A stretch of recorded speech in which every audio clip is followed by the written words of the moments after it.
আব্বা এখানে মন খারাপ করে বই রয়েছেন কা? কি এত টেনশন করেন? কি সমস্যা? এবারে টেনশন করে কি সাদে? তোর বুনডে বড় হয়ে গেছে, বিয়ে শাদী দেওয়ার লাগবে, কতগুলো টাকা পয়সা খরচ হয়ে যাবে বুঝো? টেনশন কি আর এমনি আয়? ধুর আব্বা, এই দেখুন একটা টেনশন হইলো। আপনি এই টেনশন এখানে বই রয়েছেন। বাড়ি যে ছাগল আছে না 3-4টা, ওই দেখো ছাগল বেচছিয়া আফার এক অ্যান্ড্রয়েড মোবাইল কিনে দেন, তাইলেই তো সব সমস্যার সমাধান হয়ে যায়। কেমনি বাজান?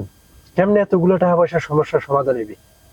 আরে আব্বা আপনি বোঝেন না কা, মোবাইল দিয়ে কিনে দিলেই তো হারা দেশে পোলাপানের লাগে পিরিত মেরাইবি, আর এর মধ্যে দিয়ে একটার লাগে ভাগি দিবে, আর আমের আপরটাও বিদায় হইবে। মোর মোবাইল দিয়ে যে কথা কয়, আর মোবাইল পাইলে না কি হবে? টেনশন করেন না আপনি।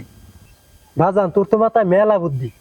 তাহলে একটা কাম কর, তোর পুরান মোবাইলটাই দিয়ে দে, আপদ বিদে হইলে পুরানটা লইয়ে বিদে হোক, আর নূতন নাম ঘরে থাক। হালার পাহালাই দি মোরসাই তো বুদ্ধিতে এক্সট্রা করো। এর লেগেই মানসিক হয়, বইতে দিলে খাইতে চাই, আবার খাইতে দিলে হইতেও চাই। হালার ফালার একটা দিলাম ইয়ে বুদ্ধি, হালার ফালার উল্টা মরেই ফাঁসাই দিছে।